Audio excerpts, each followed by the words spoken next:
Hello दोस्तों, आप सभी का स्वागत है आपके अपने YouTube channel CDP queen Himanshi ma'am पर। तो आज की वीडियो में हम लोग बात करेंगे ईवीएस यानी पर्यावरण अध्ययन के बारे में। ध्यान रखिएगा, ये जो क्लास रहने वाली है ये आपकी हर उस एग्ज़ाम के लिए रहने वाली जहाँ पर भी आपकी ईवीएस पूछी जाती है, जैसे super TET, REET, MP TET, इन सभी जो टीचिंग वाले एग्ज़ाम होते हैं उन सभी के लिए ये क्लास रहने वाली है। तो इस क्लास को ध्यान से देखकर इसके आंसर्स दीजिएगा और ये क्लास आप लोगों के लिए मोस्ट इम्पोर्टेंट रहने वाली है। तो देरी ना करते हुए सभी लोग एक बार क्लास को शेयर कर दीजिए, फिर क्लास को स्टार्ट करते हैं।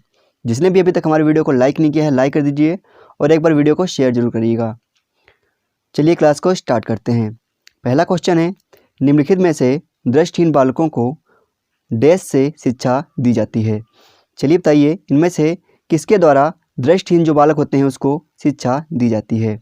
आपके सामने 4 विकल्प दिए गए हैं, चलिए बताइए।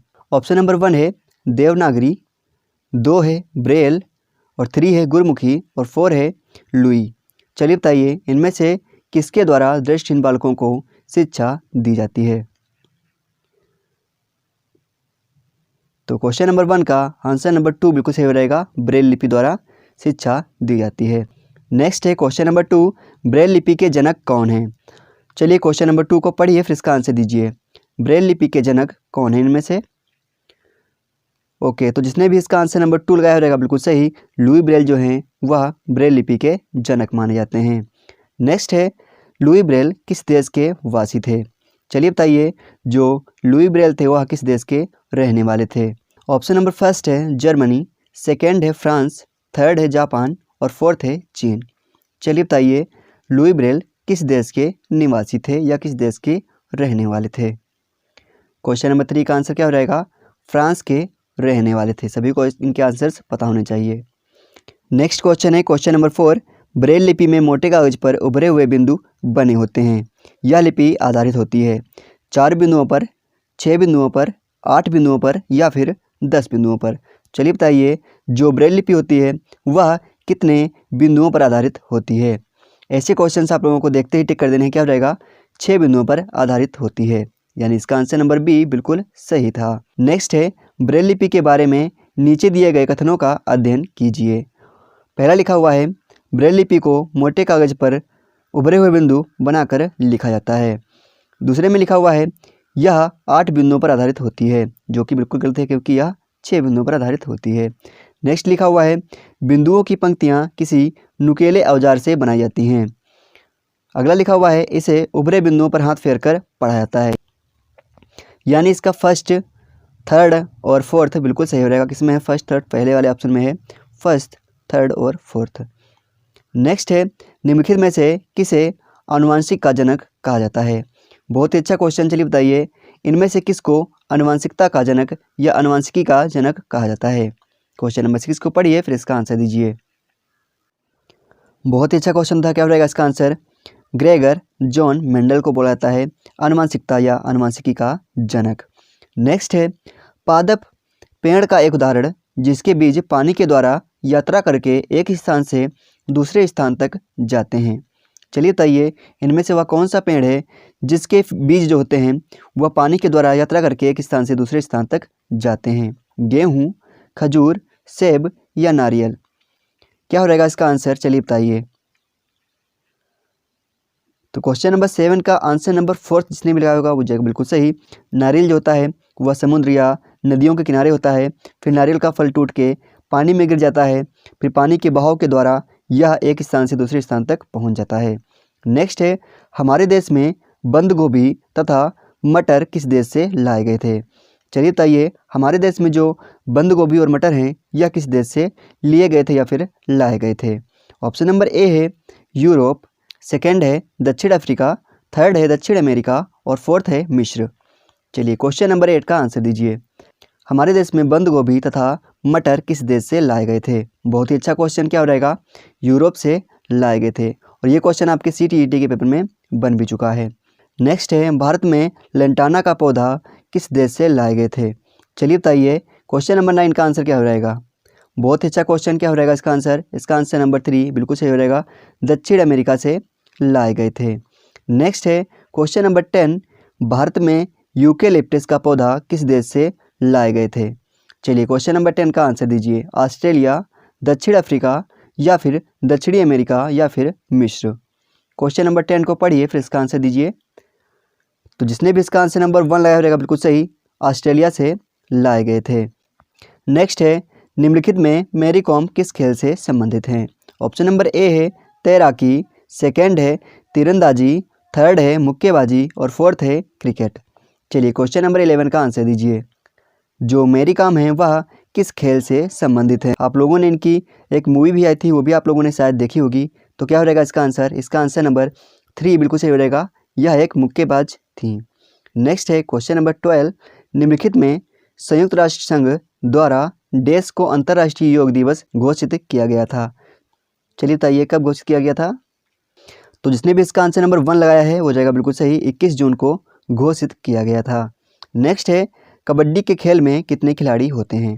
बहुत ही अच्छा क्वेश्चन। चलिए बताइए, जो कबड्डी का खेल होता है उसमें कितने खिलाड़ी होते हैं? 9, 11, 7 या 12? चलिए बताइए, कबड्डी के खेल में कितने खिलाड़ी होते हैं? कबड्डी के खेल में 7 खिलाड़ी होते हैं। कितने होते हैं? कबड्डी के खेल में 7 खिलाड़ी होते हैं, यानी इसका आंसर नंबर सी बिल्कुल सही है। नेक्स्ट है, निम्नलिखित में से कौन सा राज्य या देश राजस्थान के जैसलमेर, बीकानेर तथा श्री गंगानगर जिलों से लगा हुआ है? ऑप्शन नंबर ए है गुजरात, बी है हरियाणा, सी है मध्य प्रदेश और डी है पाकिस्तान। चलिए बताइए, क्वेश्चन नंबर 14 का आंसर क्या हो जाएगा?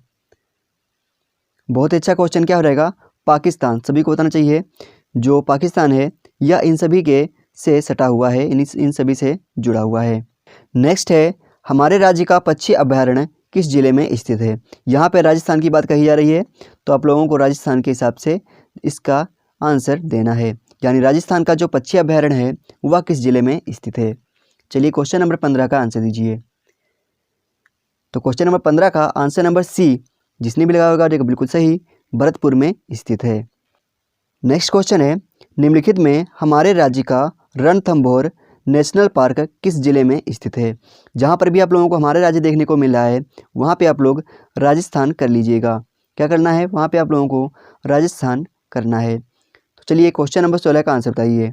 निम्नलिखित में से राजस्थान का रणथंभौर नेशनल पार्क किस जिले में स्थित है? चलिए बताइए, क्वेश्चन नंबर 16 का आंसर दीजिए। क्या हो रहेगा? सवाई माधोपुर में स्थित है रणथंभौर नेशनल पार्क। नेक्स्ट है, राजस्थान के खजड़ली गांव में रहने वाले लोगों को क्या कहते हैं?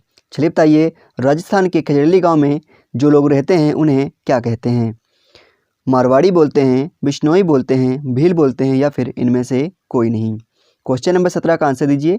अभी आप लोगों ने CTET की तैयारी की होगी तो आप लोग इन क्वेश्चन को आसानी से सॉल्व कर पाएंगे। क्या हो रहेगा इसका आंसर? इसका आंसर नंबर बी बिल्कुल सही हो रहेगा, बिश्नोई बोलते हैं। नेक्स्ट है क्वेश्चन नंबर 18, किसके नेतृत्व में चिपको आंदोलन को बल मिला था? चलिए क्वेश्चन नंबर 18 का आंसर दीजिए।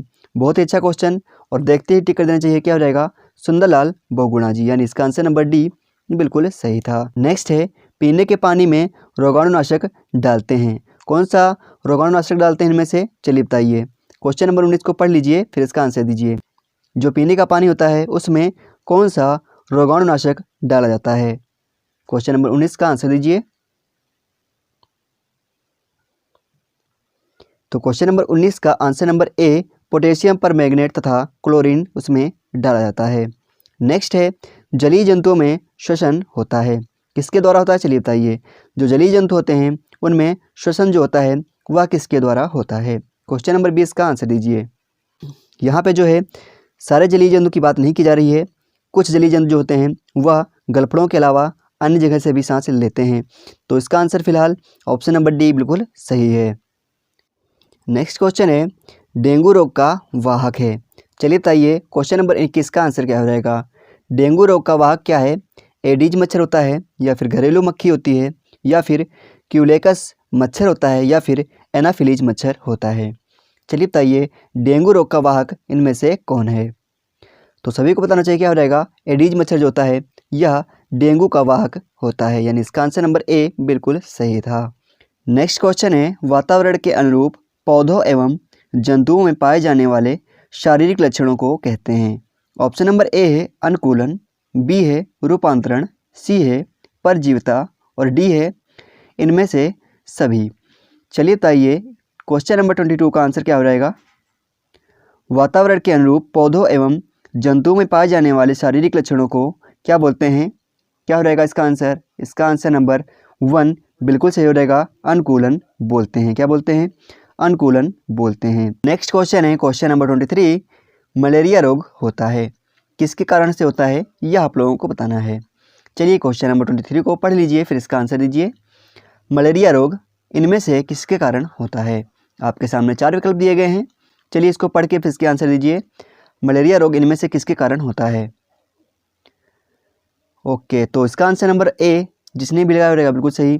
प्लाज्मोडियम के परजीवी होते हैं, उससे पता चलता है कि मलेरिया रोग हुआ है या उसी के कारण होता है। नेक्स्ट क्वेश्चन है मलेरिया रोग का वाहक है। ऑप्शन नंबर ए है एडीज मच्छर, बी है घरेलू मक्खी, सी है क्यूलेकस मच्छर और डी है एनाफिलीज मच्छर। चलिए क्वेश्चन नंबर 24 का आंसर दीजिए। तो क्वेश्चन नंबर 24 का आंसर नंबर डी बिल्कुल सही रहेगा। एनाफिलीज मच्छर जो होता है वह मलेरिया रोग का वाहक होता है और जो डेंगू का वाहक होता है वह एडीज मच्छर होता है। नेक्स्ट है क्वेश्चन नंबर 25, हम भोजन करते हैं एवं पाचन होता है, इस पचित भोजन के उपयोगी पदार्थ का अवशोषण होता है। ऑप्शन नंबर ए है अमाशय की दीवार से, ऑप्शन नंबर बी है वृहद आंत्र की दीवार से, ऑप्शन नंबर सी है छोटी आंत्र की दीवार से और ऑप्शन नंबर डी है यकृत में। चलिए क्वेश्चन नंबर 25 का आंसर दीजिए। हम भोजन करते हैं एवं पाचन होता है, इस पचित भोजन के उपयोगी पदार्थ का अवशोषण होता है। क्वेश्चन नंबर 25 का आंसर बताइए क्या हो रहेगा। तो क्वेश्चन नंबर 25 का आंसर नंबर सी बिल्कुल सही हो रहेगा, छोटी आंत्र की दीवार से होता है। नेक्स्ट क्वेश्चन है क्वेश्चन नंबर 26, मनुष्य के शरीर की जैव रासायनिक प्रयोगशाला है, अमाशय है, आंत्र है, यकृत है या फिर वक्र है। चलिए क्वेश्चन नंबर 26 का आंसर दीजिए। मनुष्य के शरीर की जैव रासायनिक प्रयोगशाला इनमें से कौन सी है? बहुत ही अच्छा क्वेश्चन। क्या हो रहेगा इसका आंसर? इसका आंसर नंबर सी बिल्कुल सही रहेगा, यकृत को जैव रासायनिक प्रयोगशाला बोलते हैं। नेक्स्ट है क्वेश्चन नंबर 27, निदान के पश्चात कोई डॉक्टर रोगी को यह कहता है कि उसके खून में हीमोग्लोबिन की कमी है, तो उस रोगी को आयरन की कमी को पूरा करने के लिए क्या क्या खाना चाहिए? ऑप्शन नंबर ए है हरी पत्तेदार सब्जियां, गेहूँ, संतरा, ऑप्शन नंबर 2 है गुड़, नींबू, मटर, 3 है आंवला, हरी पत्तेदार सब्जियां तथा गुड़ और ऑप्शन नंबर 4 है चावल, चीनी और आंवला। चलिए क्वेश्चन नंबर 27 को पढ़ लीजिए, फिर इसका आंसर दीजिए। क्या रहेगा इसका आंसर? इसका आंसर नंबर 3 बिल्कुल सही हो जाएगा, आंवला, हरी पत्तेदार सब्जियां और गुड़। नेक्स्ट क्वेश्चन है क्वेश्चन नंबर 28, नीचे दिए गए खाद्य पदार्थों में से किस समुच्चय में लौह तत्व प्रचुर मात्रा में होता है? ऑप्शन नंबर ए है आंवला पालक आलू, सेकेंड है आंवला आलू मटर, थर्ड है बंद गोभी भिंडी और गुड़ और फोर्थ है आंवला पालक और गुड़। चलिए बताइए किस में लौह तत्व जो होता है वह प्रचुर मात्रा में देखने को मिलता है? क्वेश्चन नंबर 28 का आंसर दीजिए। ओके, तो इसका आंसर नंबर 4, जिसने भी लगाया रहेगा बिल्कुल सही, आंवला पालक और गुड़ में लौह तत्व प्रचुर मात्रा में देखने को मिलता है। नेक्स्ट है रीना आम खाना पसंद करती है, वह इन्हें जाड़ों के लिए संरक्षित करना चाहती है, निम्नलिखित में से कौन सा तरीका संरक्षण के लिए सर्वाधिक उपयुक्त होगा?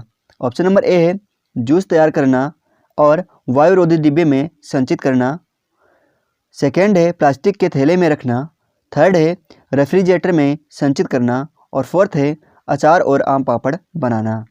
चलिए क्वेश्चन नंबर 29 का आंसर दीजिए। क्या रहेगा इसका आंसर? अचार और आम पापड़ बना के वह आम को संरक्षित कर सकती है, यानी इसका आंसर नंबर 4 बिल्कुल सही था। नेक्स्ट है निम्नलिखित में से कौन सा राज्य या देश, राजस्थान, जैसलमेर, बीकानेर, तो ये क्वेश्चन रिपीट हो गया है, इसको छोड़ देते हैं। अब आप लोगों को बताना है कि आपके 30 क्वेश्चन में से कितने क्वेश्चन सही हुए हैं। अब आप लोगों को कमेंट करके बताना है कि आपके 30 क्वेश्चन में से कितने क्वेश्चन सही हुए हैं। तो ये थी आज की हमारी क्लास। आई होप आप लोगों को क्लास अच्छी लगी होगी। अगर आप लोगों को क्लास अच्छी लगी है तो क्लास को लाइक कर दीजिए। चैनल पर अगर आप लोग नए हैं तो चैनल को सब्सक्राइब जरूर कर लीजिएगा। अगर आप लोगों को इस क्लास की PDF चाहिए तो आप लोग हमारे टेलीग्राम चैनल को विजिट करके या फिर हमारी वेबसाइट को विजिट करके वहाँ से इस क्लास की PDF को डाउनलोड कर सकते हैं। अगर आप लोगों का कोई पर्सनल क्वेश्चन है तो आप लोग हमें इंस्टाग्राम पे वहाँ पे कर सकते हैं। चलिए मिलते हैं हम लोगों को नेक्स्ट वीडियो में, तब तक के लिए जय हिंद जय भारत।